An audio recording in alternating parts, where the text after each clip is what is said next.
Good day, ladies and gentlemen. Today we are talking about proper posture at the piano. This is important for three reasons. So firstly, your posture is really important for your health, and that's like a general thing. It's not just for the piano, but just in life.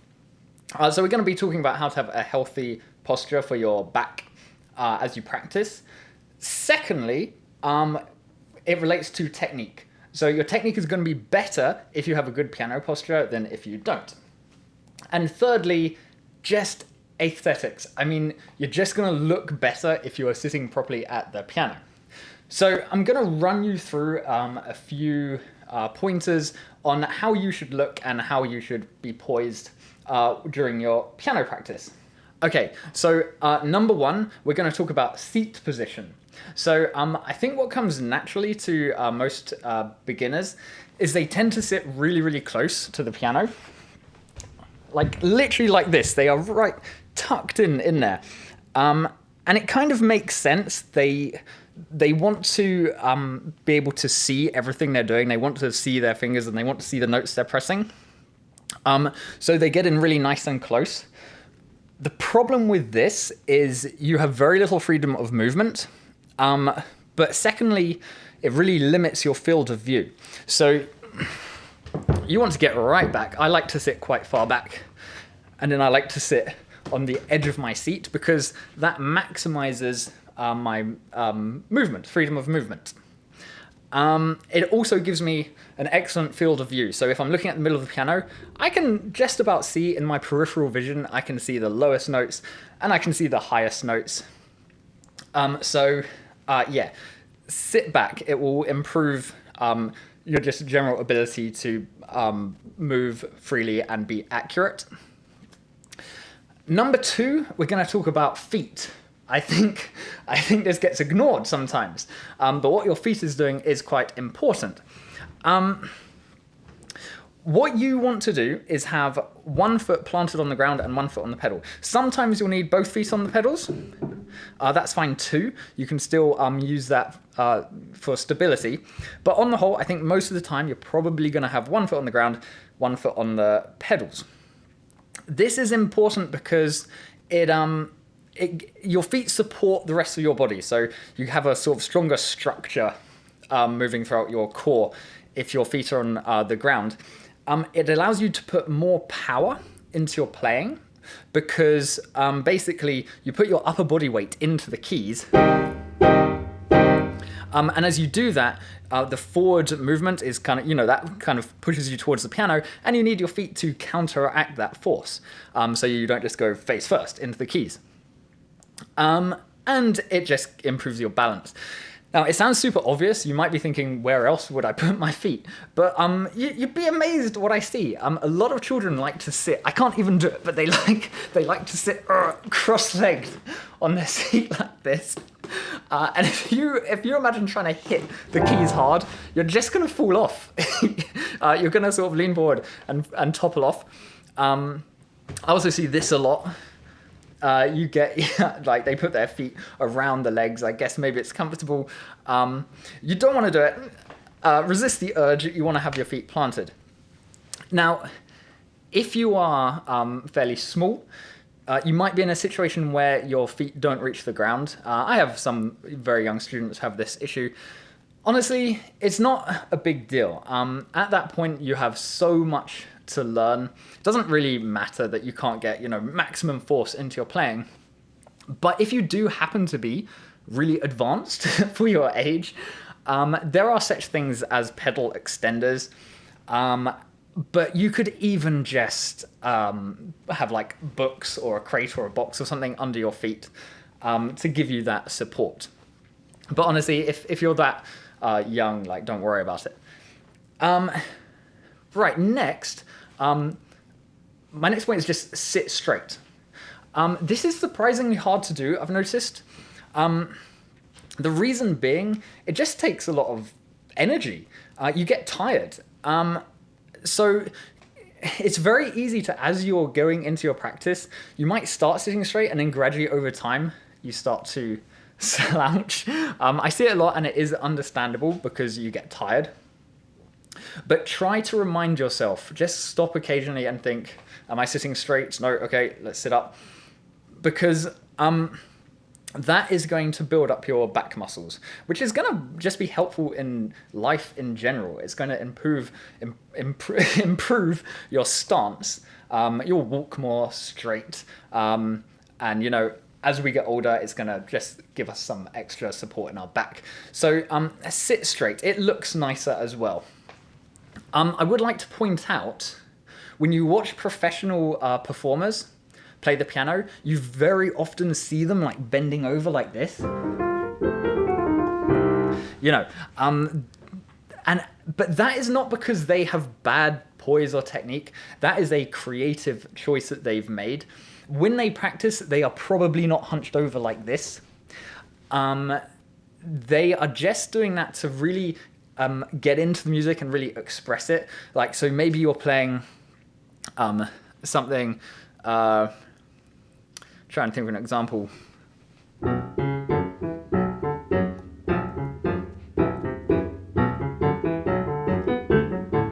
Like, I don't know, you kind of want to sort of sneaky, sort of want to hunch over that. But that's not because they have bad poise. They know how to sit properly. In your practice, sit straight. In your performance, you have a bit more freedom. Right, let's move on to shoulders. I'm just bringing up shoulders because even for me, if I'm playing something very difficult and it's requiring a lot of my attention, tension can sneak into your shoulders. You might find that they start to raise up. That is going to eventually make your back ache and your shoulders ache and your neck ache. So try and stay on top of that. Just think about it, as frequently as you can.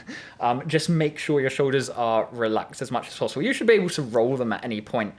Don't let them sneak up. Right. Let's move on to elbows. So I think what comes naturally is that you just want your elbows at your side like this because that's relaxed.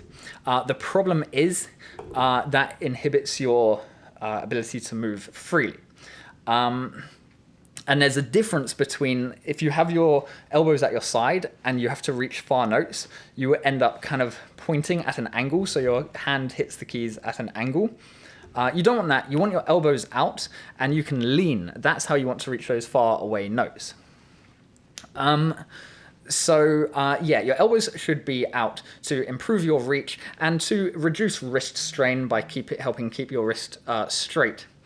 I had a teacher years ago who was really awesome, and she put an image in my head that has stayed with me forever. She said you should have C-3PO arms. And yes, I do mean C-3PO from Star Wars, the robot. So basically, he walks around with his elbows like this. And actually, he'd probably make a great pianist because that is how your elbows should be. They should just be out. I know it's tiring. Make yourself do it. You build up the strength and I don't even think about it anymore. It just becomes completely natural, sort of like sitting straight. Once you build up those muscles, it's just normal for you. All right, now we come to wrists and hands. So your wrists want to be in a straight line with your forearm and your hand. And that is because that's just going to allow the most control and power to get into your playing. If your wrists are down like this, that means you are sitting too low and you need to go and grab yourself a cushion or something, something to raise you up, because that you're not going to be able to get very much power into your playing like that. And equally, if your wrists are up like this, then you're sitting too high. That's a bit more of a problem because if your chair is just too high, there's not a lot you can do about it. But I do recommend that you invest in a different chair or find a different chair around your house so that you can sit at an appropriate height. It is not good for your wrist to play like that. It's not good for your playing. You're not going to be able to play it very well. But you also risk damaging the muscles in your wrist as well. The best way to make sure you have your wrists positioned correctly for your body is if you stand up and just totally like stand straight, relax your shoulders, let your arms hang by your sides. That is how you want your arm to look, your hand and your wrist. So if I freeze that, I don't want to tense up, but if I just freeze that and bring it round to the piano, that is how you should look. That gives you kind of maximum freedom of movement. So yeah, that stand straight, relax your arms, look at your arms, and that is how they should look on the piano. All right, let's move on to fingers. So your fingers, I mean, I sort of just demonstrated it. It's the same as when you have your arm relaxed. Notice that when you relax your arm, notice that your fingers do not go straight and you do not create a fist. Your fingers actually have a natural curve in them, and the curve changes depending on the curve of your wrist.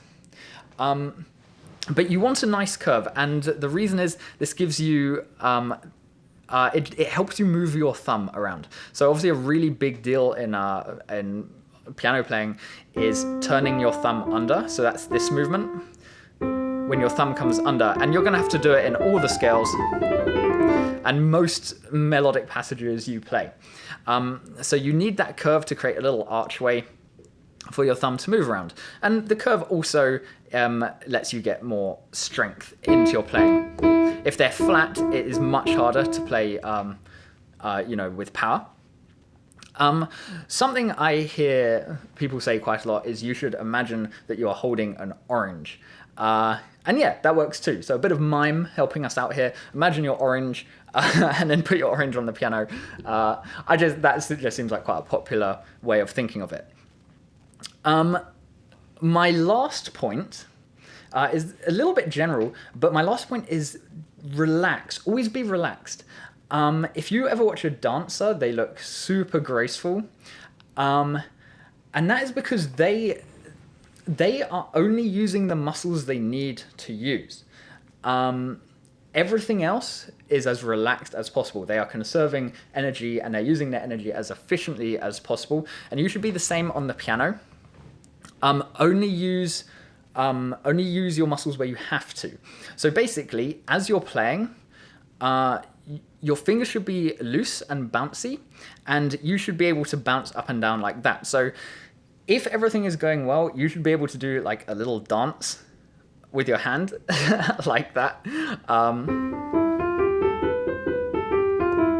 Yeah, there's a bit of swing in there that just came in naturally from the bounce. But yeah, that means your hands are nice and relaxed. But you should also just consider, are your shoulders relaxed? Is your neck relaxed? Is your face relaxed? I mean, I've played some music that is so intense and my focus has been so fiercely strong that I realize that I'm kind of frowning and my face is tensing up. I also sometimes see people playing the piano and they're kind of going like that because they are literally losing control of their facial muscles because of the amount of focus required to play their piece. So occasionally check yourself to see if you're tensed up anywhere. All right, I'll just run through all of those. So we have seat position. Don't be too close to the piano. Then we have feet to make sure they're planted or supported as well as you can. Then we have sitting straight. So that's very important just in general. Shoulders, make sure they're relaxed. Elbows, make sure they're out like C3PO. Wrists in line with your hands and your forearm. Fingers curved, and everything as relaxed as possible. So now you can go away and have a really great practice where you think about all these things. I hope that was helpful. If it was, give the video a like just because it makes me happy. And I hope I see you in the next one.